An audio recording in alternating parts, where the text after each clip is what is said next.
All right. Good afternoon, everyone. I'm with Steve Louder here, and I don't think I've ever met someone that is more talking about shared parenting than Steve. And Steve's always at our board meetings and every conversation that I have with Steve, he's always saying, but shared parenting, Gail, we've got to talk about shared parenting. And so when we were looking for speakers, there was no question about who we were going to pull up for this scenario. So Steve, do you have your PowerPoint ready to load? I do. Awesome. If you'll go ahead and share your screen, I'm going to hop out of it for a second. Okay, that's what I'm sharing right now.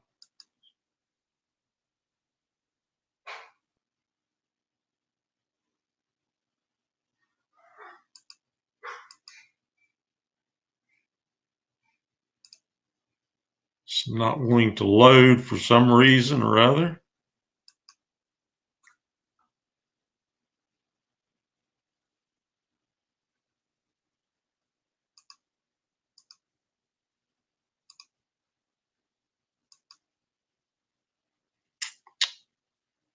Well, it doesn't look like it wants to load my PowerPoint at this particular time.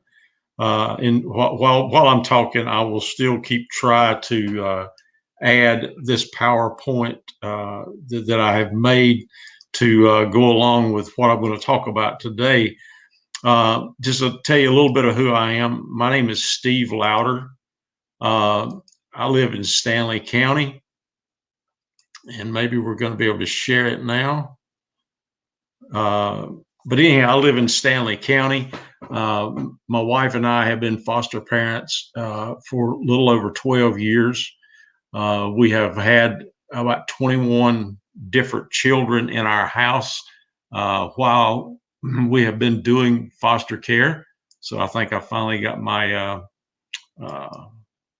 PowerPoint to load for you so you can see that. Hopefully you're able to see the PowerPoint. But we have been doing this for, like I said, about 12 years, had several children in our house. We have tried to do shared parenting on every child that we've had. Of course, as you know, that does not always happen. And I can go back to when my wife and I first started the MAP classes, and then it was just MAP. Shared parenting was something that was not even mentioned during the classes. But then when they changed to the TIP maps, then the shared parenting became mentioned more and more. And I am a MAP leader in our county, and I help teach the MAP class as we go throughout the MAP class. And I always talk a lot about shared parenting. We try to bring it up in every meeting to help people get more involved with shared parenting, because we realize it is something that is not simple. It is something basically that is very hard to do, especially initially until you've done it a couple times. And Joe made a statement a while ago. He said practice doesn't necessarily make perfect, and that's true. Very true when it comes to shared parenting.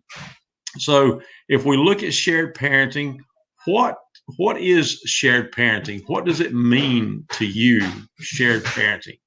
And I think this is a good definition of shared parenting. Shared parenting is a parenting situation where two or more adults work together in partnership to raise a child, even though they're not necessarily the biological parents. And I think the key word here is partnership. When we do this shared parenting, we have to be willing to uh, go and meet the biological parents.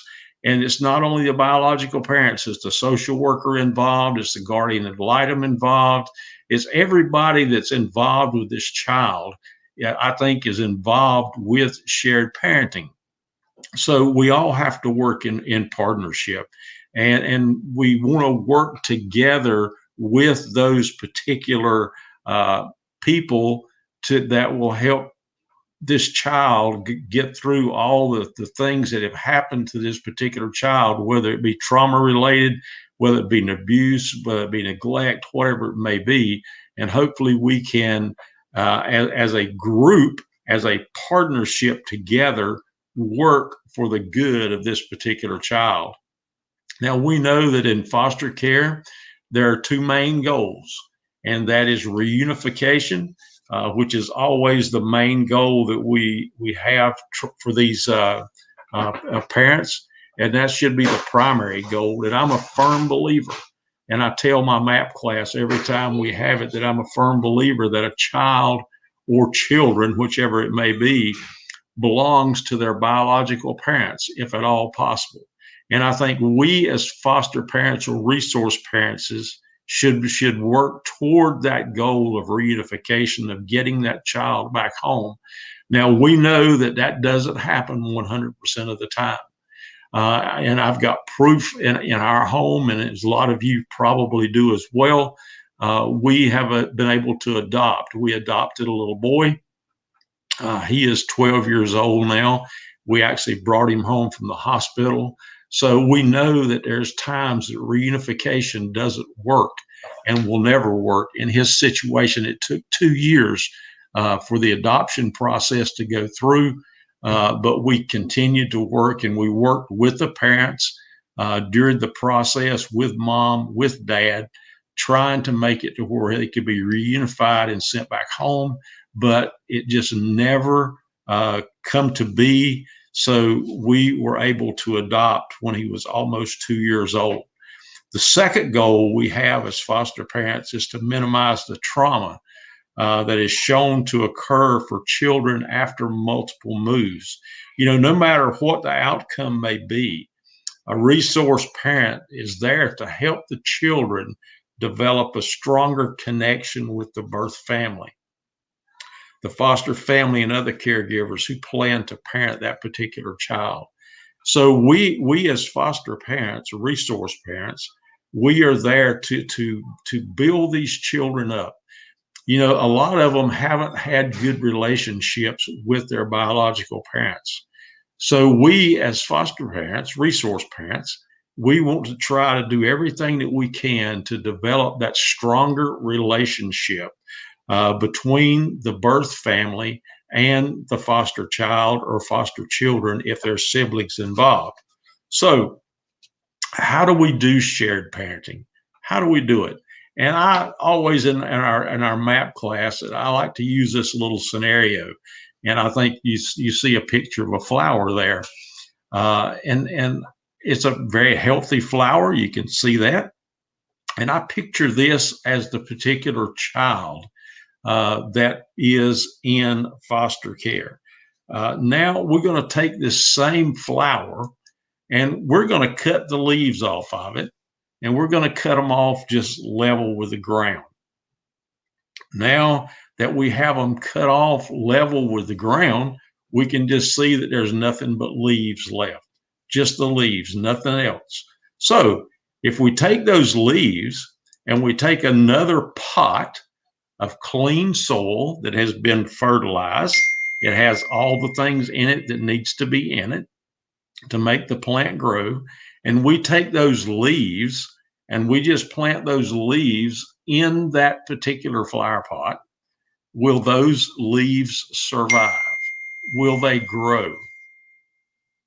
More than likely not. More than likely, this is exactly what you're going to have after a few days, is those leaves are going to dry up, they're going to wither, and they're going to die away. Now, if we take another scenario and we take a plant that has a good root system to it, and we take that plant and we separate it and leave some of the roots attached to the leaves, then we take another pot with the same good soil in it that has been fertilized and has all the nutrients that it needs, and we plant that plant in there with part of the roots still attached. Will that likely survive? Most likely. That we'll have another plant just like that. So I think this is the same way with the child. If we take him out of his familiar soil and we cut off from his roots or from his family, chances are they will not thrive, and they may have trouble trusting and attaching to you. But on the other hand, if we help him retain some of his roots, he will begin to trust as he sees that you, as a foster parent or resource parent, are working with the biological parents for the betterment of that child. And I can think about back in the MAP class. As a matter of fact, we have a MAP class going on right now, and we just got through with the meeting about the cultural part of a family, and how we can't take someone and make them something else. We have to let them have their own cultural roots, and try to grow on those cultural roots. And if you remember, in the MAP class, we had and I'm going to remind you a little bit about it. We had the family that was the square family. Remember that in the MAP class? And then they wanted to add another member of the family on, and they added a little triangle on. And so we asked in the MAP class, what could we do to make this little triangle fit into this square family? And of course, what you want to do is draw it and make it a square, which we say that's not right, because when we do that, we're taking away some of the cultural part of that child. And that's not what we want to do. We want to keep as many roots to that child's family as we possibly can. So that's why we, as foster and resource parents, we need to work with these children, let them know that we're working with their biological family to help them get what they need. So eventually, hopefully, reunification can take place. When children in care see two families working together and giving the okay to the child to have a relationship with both families, they will experience less stress, and they don't have to worry about loyalty to either family. So shared parenting can result in children having shorter placements and quicker return home. Even in cases where children cannot return home, shared parenting can help put them and help put their pieces of life together more easily. And I know in my wife and I's experience as foster parents, we have done the shared parenting piece with just about every family that we've had that we were able to. And I'll have to say that probably 70% or better of the children that we have had has successfully been reunified with their family as a result of shared parenting taking place. So it's very important for us as resource parents to try to do everything that we can to help that child be reunified. And one of the biggest ways is through shared parenting. We know that most children, I'm going to skip ahead here because I got to ahead of myself for a little bit on the planning of the child. But we know that most children enter foster care as a result of neglect or as a result of abuse. And it's very hard to parent these children as resource parents without feeling some anger and some judgment against the people who were supposed to be protecting them and caring for them, in which that would be their biological parents. So what is the largest obstacle that we have as resource parents that keeps us from fostering those kids the way they should? And what is the obstacle that keeps us from being the shared or doing the shared parenting piece as we should? Well, we as foster parents are sometimes too judgmental toward these biological parents. And it's very easy for that to happen. We think sometimes that the parents get what they deserve because of what has happened to their biological children. And it's so easy for us to judge our foster child's biological family and parents, but this judgment can get in the way of being able to develop a healthy relationship with the birth family. I know there has been times, and I know back when we took MAP initially 12 years ago, and then after I went through the TIP MAP, where I could continue to be an instructor, I thought many times there's no way in the world that I could be a shared parent to someone else, because I had that same mindset that most of the time these parents got what they deserved by their children being taken away. But then the more I think about it, a lot of times we find out that these parents are in situations and they need as much or maybe sometimes even more help than what the children do. So if we as resource parents can step into these families and help them in ways that they need help, then that reunification can take place.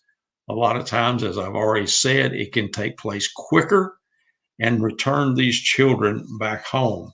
Our judgment often begins before we even meet the biological parents. How easy is it for us to make assumptions from what we've heard or even imagined? And I know from you that are resource parents, when a child is placed in your care, you get the information from your social worker, whether it be through DSS or whether it be through a private agency. And I know most of the times the social workers will tell you everything that they know pertaining to that child. And sometimes when we hear about some of the things that have happened, we get very judgmental as to what has taken place. We get to thinking, well, after all, they've done something pretty bad to have had their child or their children removed. That's the way we think.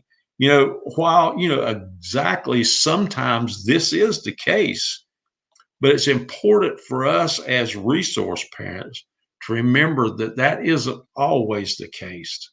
Most of the time at the very beginning, when we get a child, we don't have enough information at that particular time to be able to put the biological parents' actions, whatever they have done, into context. So we don't know what the situation may be with the parents. It may be substance abuse, it may be alcohol abuse, it may be economic hardships, it could be domestic violence. There's so many things that involved in this that we don't know from the very beginning. Like I said, the social workers will tell us what they know, but they don't often know everything. A lot of times it takes getting that child into your house and meeting the needs of that child. And then that child, if we remember back in MAP, we have the cycle of need. And if we meet that need for that child in a nurturing way, then that child will begin to trust us. That child will begin to attach to us. And then when we get to that point, that child may sometimes begin to tell us things that we may not know in prior times, or maybe some stuff that the social worker didn't even know. So it's our responsibility as a foster resource parent is to inform the social worker as to what we find out. And then at that point, maybe we can be not as judgmental toward the parents for what maybe they have done or what has happened. But the main thing here is we just need to remember that we don't have all the facts at the very beginning, at the beginning of a placement. We have what people know, but that's all. We don't have everything. You heard the thing, judging a book by its covers.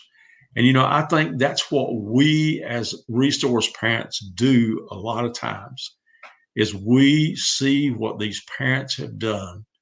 We look at the bad. And when we look at the bad, we don't want to do anything else. Judgment begins even before we meet the biological parents.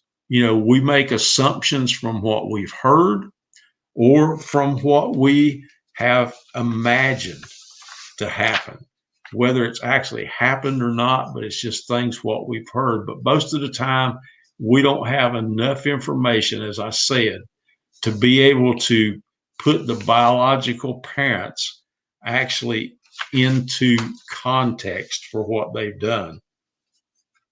And by asking you not to judge a biological parent is not asking you to approve of what their parenting style is, or even their values, or even their morals. But at this time, we need to be focusing on compassion for these parents. And most of us parent the same way that we were parented as we grew up. So chances are the foster child that you have, their parents are fostering them in the same way that they were fostering. And now we see the foster child acting out those values that they have seen in their parents' parenting style. So our role as foster parents is not to be judge and jury to the biological parents in their life. They're already going through what is most likely the worst time and the worst thing that could ever happen in their life. They have brought some of this on themselves, but they are scared and they possibly feel like a failure. We need to avoid the temptation of judgment. And, I'm guilty. I'm human. I have made that judgment against some of the biological parents that we have had their children before I really knew the entire circumstances. But then after I found out, the circumstances that surrounded all of this, it made it a lot easier for me as a person to be able to go up and talk to these biological parents with a civil conversation about their child. Like I said there a minute ago, we need to focus on compassion. We need to have compassion for these kids. And, I mentioned our biological son, and I will go into a little bit of detail, not a lot. He happens to be outside right now, so I can do this. Our biological son's parents were substance abuse, both of them. And you have to excuse me, sometimes I get a little emotional. But the father was in prison. My wife and I went to the prison and visited him on occasions and would talk to him about his son. Eventually, he got out of prison. He came back to the county that we live in. We had a decent relationship with him at that particular time. He was homeless. He was living at the homeless shelter, and I found out about it. So I went down and sat down and talked to him. I carried our son so he could see him and have some interaction with him. And this went on for a pretty good little while. And then he realized, and I realized before he did, that he was not able and was not capable at this particular time in his life of taking care of his son. So I asked him, and this was the hardest question I've ever asked anybody, but I asked him if he would be willing to terminate his rights for his son. He thought about it and he finally agreed, but he said, I'll do it on one condition. Well, really, there was two. The main condition was that me and my wife would adopt Caleb. And the second condition was that I would go with him to DSS when he signed the papers. Needless to say, I did go with him. when he signed the papers to relinquish his rights. Now, he had done this, and now Mom had not at that particular time, but we kept talking with her. Probably 6 months later, we found out that she was in jail locally as a result of the substance abuse. So I went to the jail and talked to her for a pretty good little while. And I asked her the same question that I had asked his dad. Would you consider terminating your rights for your son? And she said, absolutely not. And I said, okay. I mean, all I could do was ask. Well, she stayed in jail. And it wasn't but a day or two later that the social services called me and said she wanted to talk with me again. So it was on a Thursday night. And I went back to the jail and I sat down and I talked to her again. And she said, you remember the question you asked me the other day? I said, yes, I do, about terminating your rights. And she said, I will. I will be more than happy to. Well, not more than happy, but she said she would. And she knew that we were going to adopt her son. So I called social services that night. They carried the papers down to the jail the next day, and she relinquished her rights. And that's how we got our son. And like I said, we brought him home from the hospital. He's 12 years old, or will be 12 in July. We adopted him in July when he was 2 years old.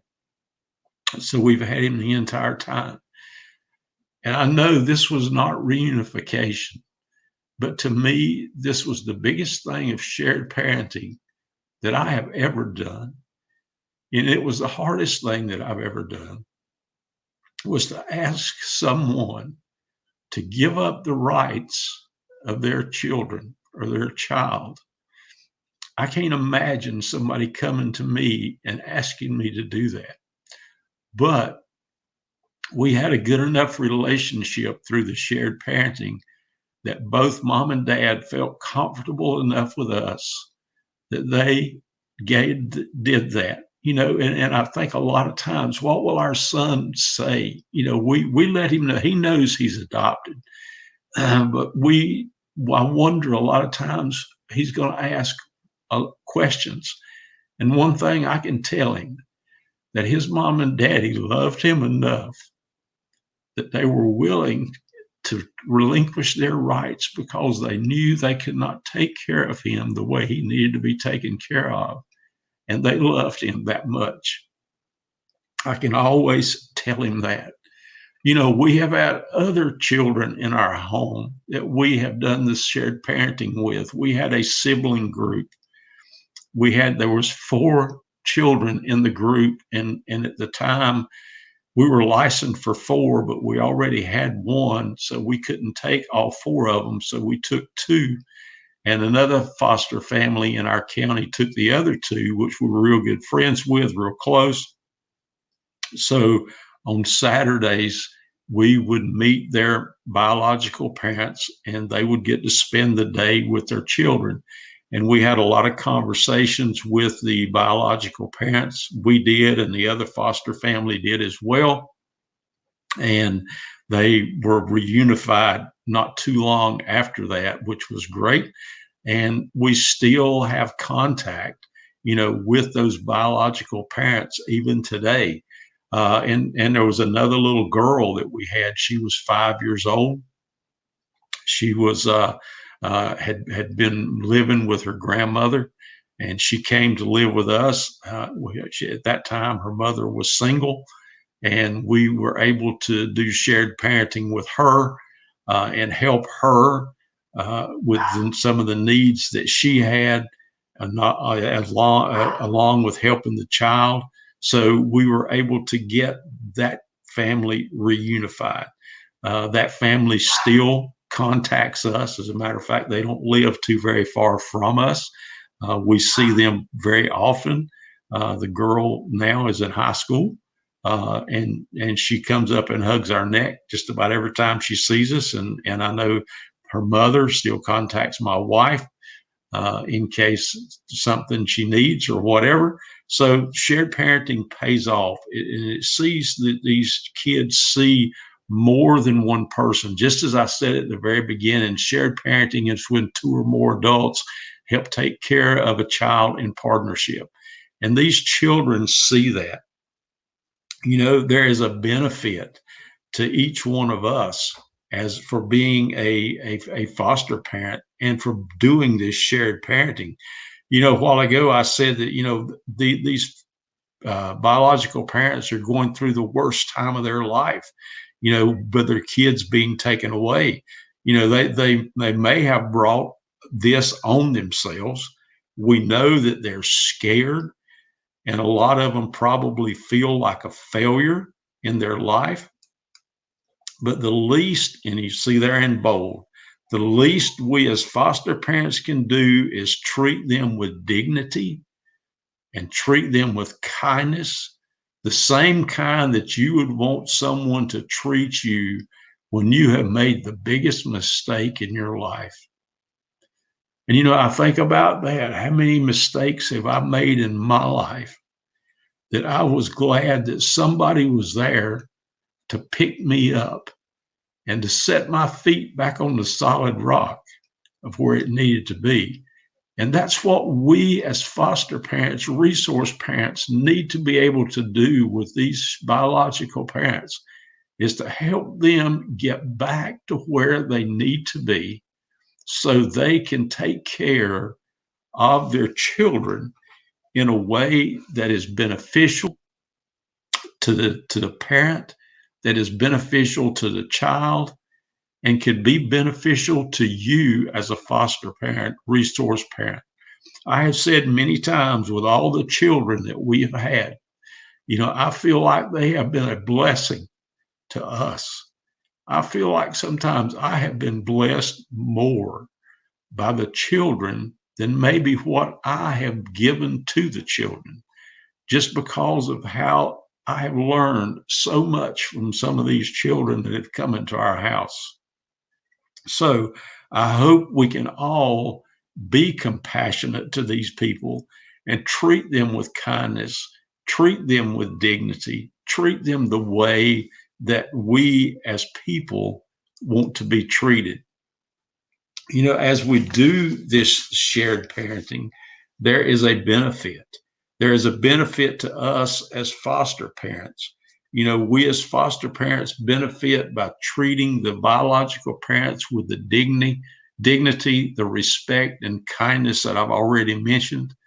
We need to try to make the birth parents not feel threatened, so they feel and know that we as foster parents or resource parents are actually on their side, that we're trying to reach out to them and help them do the very best that we can.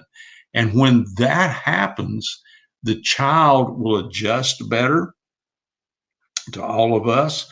Also, the behavior that we see in the homes sometimes and school will be better if they see that the foster parents and the biological parents are maintaining a good relationship with one another. So there's a lot of advantages to us as foster parents being doing the shared parenting piece. Feelings of grief or loss that both a child and birth parents might feel upon separation are minimized, because when a child is taken away and they move into your home, they have lost everything. They have lost their family. They have lost everything that they have had. So they wonder, what's going on with my parents? What's happening with my parents? What's happening with my siblings? What's happening with my neighbors? What's happening with my friends? So if we can do the shared parenting and let that child know that we're working with that parent, the child sees us with that parent, then they can have a better understanding, and that feeling of separation can be minimized.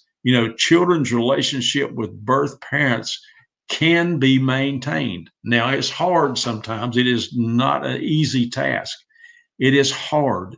And I can know the first time that you do it, it is very, very difficult. But I can promise you from experience, the more you do it, the easier it gets. Now, we have had some children that shared parenting was not an option, that we could not do it. As a matter of fact, we've had a 12-year-old that's in our home right now that we cannot do shared parenting with. And there's extenuating circumstances, and I can't get into that. But there are times that shared parenting cannot be done. But we as foster parents can form a more of a realistic picture of the strengths and needs of that birth parent.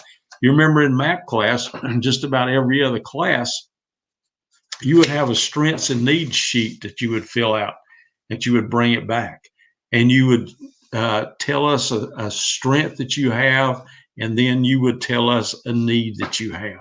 Well, you know what your strengths and what your needs are.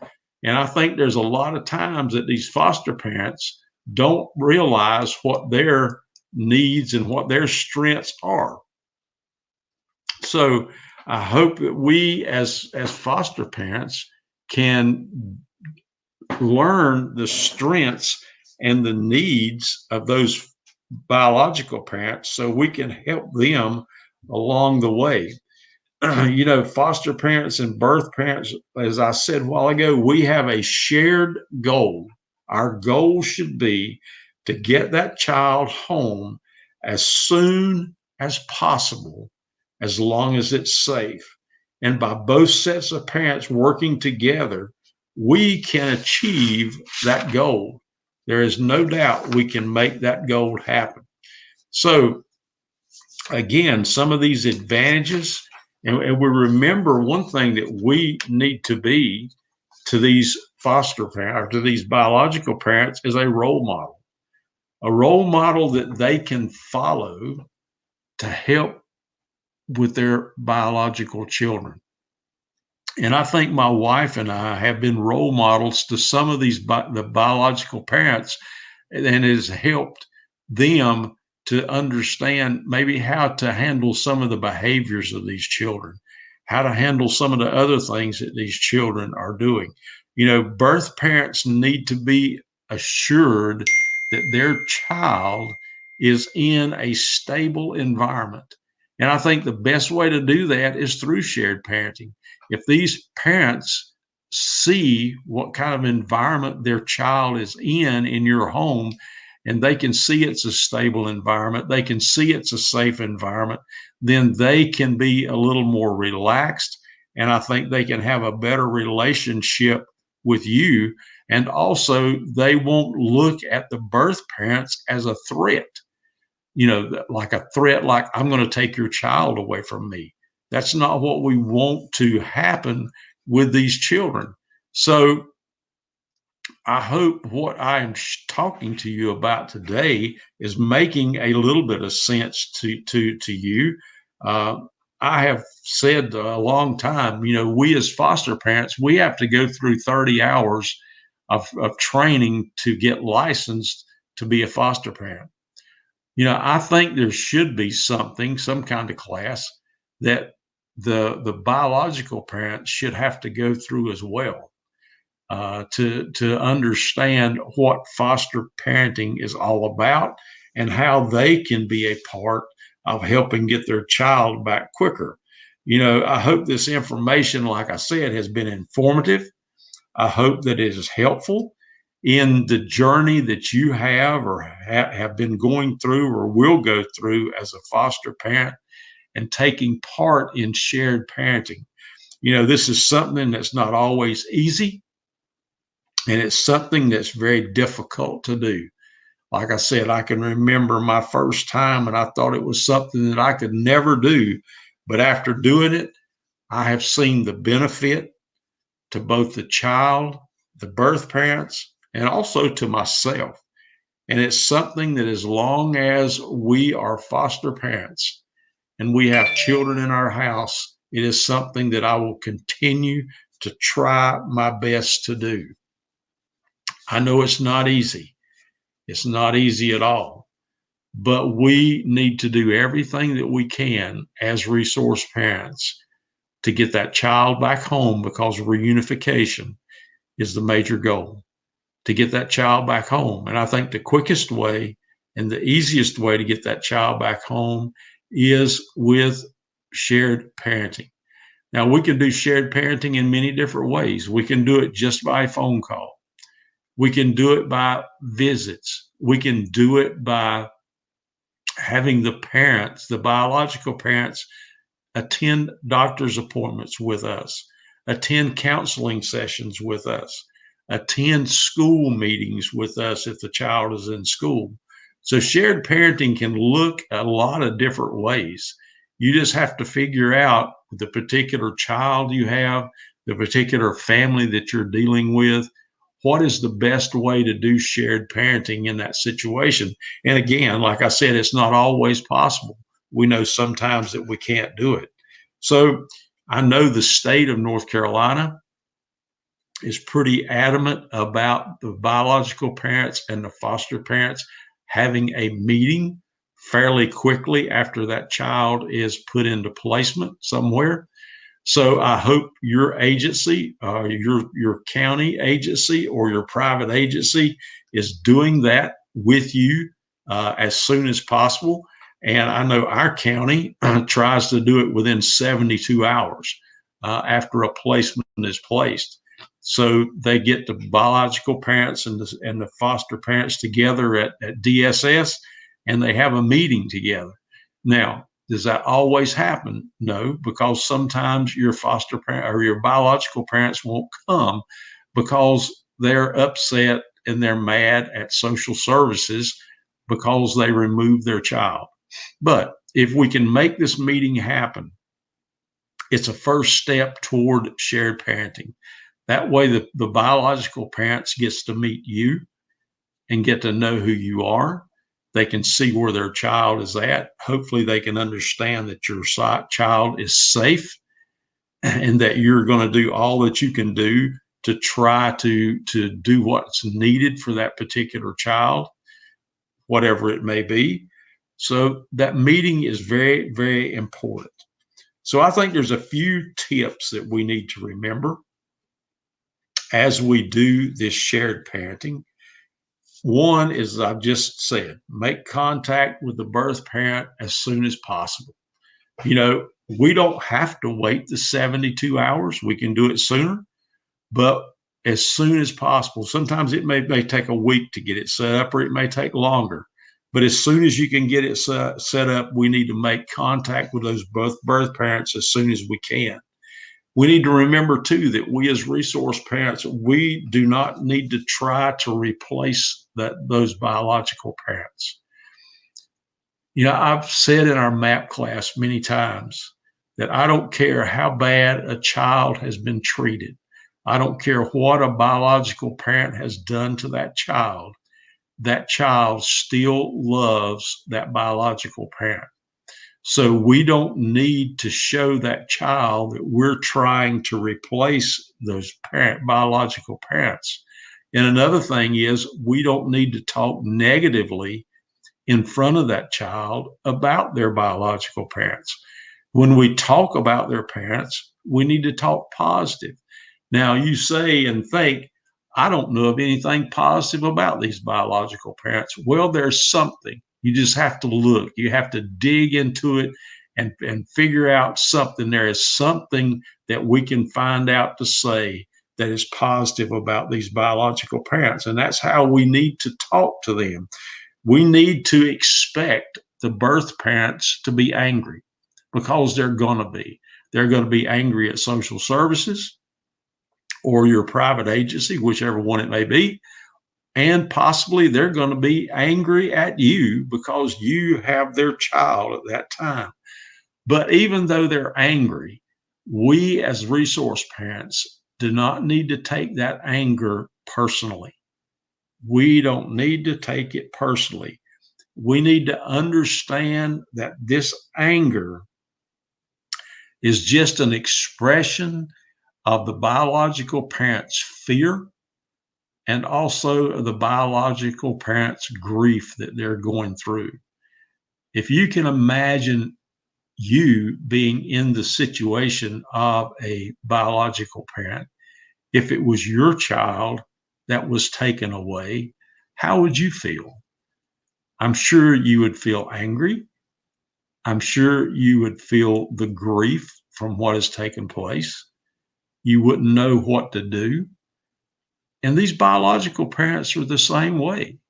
And that's where we as resource parents can step in with the shared parenting and get them to understand that, hey, we're on your side. We're going to help you do everything that we can for you to get these children back home as soon as possible. And we need to include the birth parents in everything that we do, or as much stuff as possible. We don't have to do everything, with them, but anything that we can include them with, we need to try to include them. Also, a main thing that I think we as resource parents need to do, as I said earlier, a lot of times we find out that these parents need more help than the children themselves. And when we see that, we as resource parents, as foster parents, we need to build up these biological parents. Don't tear them down any further.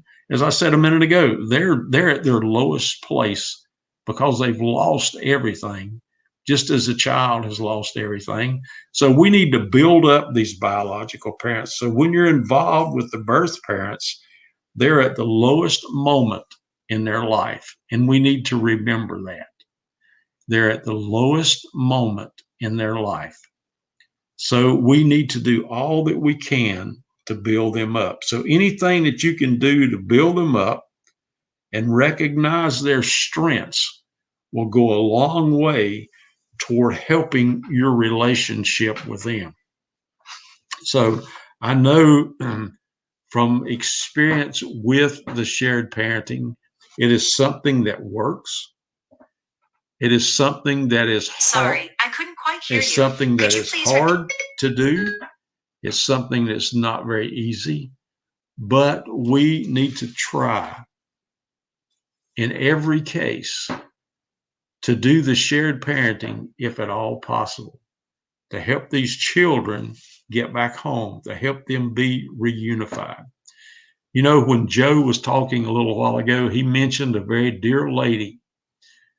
She's very near and dear to me, and her name is Donna Foster. She was or she still is, I guess, a state trainer, and she has a training course that is shared parenting. And if anybody ever gets an opportunity to go to that, I really highly recommend it. It's only a 2-day class, I believe, but it was one of the best classes that I have ever been to. And I think it has helped me as a resource parent, foster parent, to have a better grasp on what shared parenting is, what it looks like, what it should be. So I encourage you, if you ever have an opportunity to go through that class, to please do so. So does anybody have anything they would like to add to this presentation? PPAP. Did you get my text? Yeah. PPAP. Yeah. That's a way of the meeting. Also, whenever we talk about these biological children, if you're familiar with the system, there's a PPAP meeting that happens. And this is a good way of getting to know or getting to meet these biological parents, is when the PPAP meeting takes place. And it normally takes place fairly quickly after a placement is placed with you. So that's another opportunity for you to be able to meet these parents in a way that may not be normal, but help the PPAP meeting will help you understand a little bit more about the situation. It'll help you understand what the move is going forward. So if you get an opportunity to attend one of those, and most of the time there always is one, and the resource parents can attend, I encourage you to do that as well. I know we got a few minutes left here, but I want to see if there's any questions that I can answer, or maybe somebody else can answer.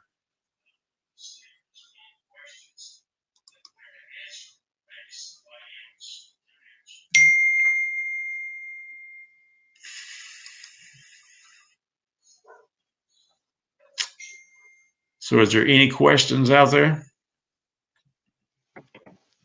Hey, Steve. Hey. We're not seeing any questions in the chat right now. Does anybody have? Because I know Gail had to run. But if anybody has any questions, please feel free to put them in the comments. Or they can contact me individually. It doesn't matter. After it's over, I hope this has been beneficial to some people. It's something that's very near and dear to my heart. And I have, like I said a while ago, I have to give Donna Foster a lot of credit because she was the one that kind of got me started with this, and she has helped me a long way doing the shared parenting. Awesome. So we do have a couple of questions coming in now, Steve. So Sarah Pascal wanted to know, how would you suggest doing shared parenting if there's a language barrier or if they have limited English? What I would have to do, and if we do it with our county here, we have an interpreter that can be part of that, or hopefully maybe you know someone that is an interpreter that you could get to help you do the shared parenting. That would be the suggestion that I would make. Nice. And then Carolyn, I don't want to attempt your last name, Carolyn, and mess it up, but Carolyn S. asked, have you had a parent who totally disliked you, and how did you work it out? That's one of the questions. I know for me with shared parenting trainings, a lot of times it's like, it's great, do it. And then you're like, the parent that I've got, they don't want to work with me or something. So how do you work through that? Well, the only thing that we can do, and whether it be me or you or whoever, all we can do is try. And if we have parents that are not willing to work with us, we can't force them to work with us. That's the reason I said a while ago, I think there should be a class that these parents have to go through when a child is taken away, to help them understand a little bit more what a foster parent does and why the shared parenting would be a good idea. It's just like the little girl that we got now. Her parents would not do shared parenting. Even if we could, we can't, like I said, but if we could, they wouldn't. They're just that way. But the only thing you can do is work with that child and do the best that you can do, and let social services handle the adults. You can't, like I said, we can't make them do the shared parenting. Yeah, so I'm not an expert in shared parenting by any means, but I know that for one of my placements, I thought shared parenting meant open communication all the time. So that might be something that you don't also want to do. Like, I got a Google Voice number, set up a special email just for parents of kids that might be in my care, and gave them like full access. That wasn't great for me. So beware of doing that. And one of the best tips that I've had is that sometimes shared parenting looks like parenting with a kind of a boundary, and letting the social worker do the actual communication. Like using your social worker to say like, hey, this child lost a tooth, here's a photo, can you forward it on? That way they can build that trust up, that it's like, I'm not actually trying to take your kids. I want you to be informed. I want you to be in the know, but like, here's the channel it goes through. Yeah, and that's kind of what we do too. But we do have a phone that we have set up for the parents to call their child. They can call. We have it at a certain time, say from 7 to 8 at night. Maybe certain nights a week, the phone will be on. Feel free to call, talk to your child anytime. We have pretty open communications with our biological parents of the kids that we have had, as long as the parents will allow it. Now, we don't want them coming to our house, of course. We don't want that to happen. If we got unsupervised visitation, which we do a lot of times, we'll take the kids to meet their biological parents in a park or, somewhere along the line, maybe at Burger King or something like that. But we don't have just an open door for them to come to our house anytime they want to come, or we set stipulations on what they can and cannot do. And the social workers are involved with that. But, if we want to send a picture or something like that to the biological parents, we do it because we have ways to contact them. Now, every county may be different from what they do, but that's what we can do here in Stanly County. Yeah. So Carolyn, I think to answer your question, I think what Steve's kind of getting at is like, you just have to try, right? Like there might be times when it doesn't work out, but it's always worth the effort. It's always worth trying. Is that fair to say? Yes, it's definitely worth the effort, because if you can make it work, more than likely you're going to see these kids get back home quicker. The reunification is going to take place, and you can continue to be a help to that family down the road. So I encourage you to try it. Like I said earlier, it may not work out every time. Shared parenting doesn't work every time. But if you can make it work, it'll be a benefit to everybody, even including you as the resource parent. That's wonderful. Do we have any other questions that anybody may have? I mean, I know shared parenting for me, this is one of the sessions that I was very much looking forward to, because I'm somewhat of a new foster parent. I've been doing this for maybe about 6 months. And it was one of those things that I was super on board with, and then felt like I just did it completely wrong the first time, right? Where I thought shared parenting meant open community or open access. Where that's not synonymous.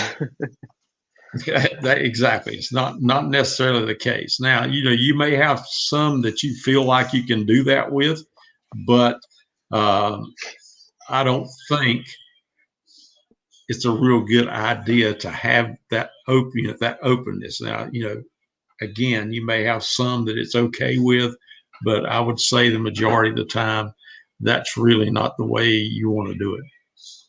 Right. Not saying you did it wrong by any means, but you know what I'm saying. I'll say that. I did it wrong that first time. Well, I think just like we said in the presentation, our problem is we're too judgmental. We're judgmental about these biological parents because we draw conclusions before we even know the situation. Yeah, I think that's true. Angela, I don't know if it's Canada or Canada, said for pictures, they set up a Google Drive to add them and sent the link to mom/grandma. They wanted pictures sent daily at first. Yeah, that is something like, so for shared parenting, and maybe you can weigh in on this, Steve, a lot of times it's a daily communication that they want to start with. And so it seemed like originally, I know parents have wanted pictures every single morning to know that their kid was okay every single morning. And for the first 2 or 3 mornings, I'm like, okay, let me send you a quick picture. What do you think of that idea? How do you share pictures with biological parents, specifically early on when you're trying to establish the shared parenting? Well, we really haven't shared that many pictures with our biological parents. We have tried to set limits initially, so the biological parents are, hey, they know we're here. They know we're taking care of their kids, but we set limits on phone calls. We set limits on, when they get to see, of course, with social services, the biological parents get an hour visit once a week. And after it gets to be possibly unsupervised, if we wanted to have more visits, we would do that. We occasionally would send pictures to them when the biological parents would ask for them. But we have had very few biological parents that have really come out and said, "Hey, send me pictures of my child." Once in a while we do, but not often. But I think it just goes back to the point that, when you have this meeting with the biological parents, you just have to set some guidelines that, this is what we're going to do. If you just leave it open-ended, and sounds like you've already been through this, if you leave it open-ended, you can get inundated with so much stuff that you kind of forget what you're doing. And I don't know that that's good for the biological parents either, because they want to know everything that's happening. I know we had one set of biological parents here in our county, and they were from a different culture, and people get a kick out of this, but they were from a different culture. And of course they eat a different kind of food. They eat a lot of special stuff. So when the kids were taken from their biological parents, the biological parents wanted to go to social services every day and fix them lunch, dinner, and breakfast, because it was a certain food certain culture, and that's what they wanted to do. Well, of course, social services had to step in and say, we can't do that. But just so happened, to tell you how this worked, the resource parents that had these children happened to know somebody of that same culture.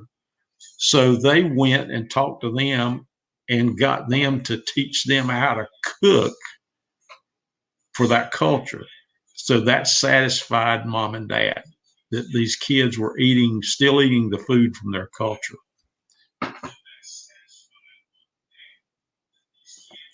Yeah, I mean, the cultural differences is something that I've had that too, where parents have wanted to purchase all the snack foods that the kids are used to eating and send them home on visits and things like that. And I think that's part of the tricky part, that when you do have rules and boundaries for your home.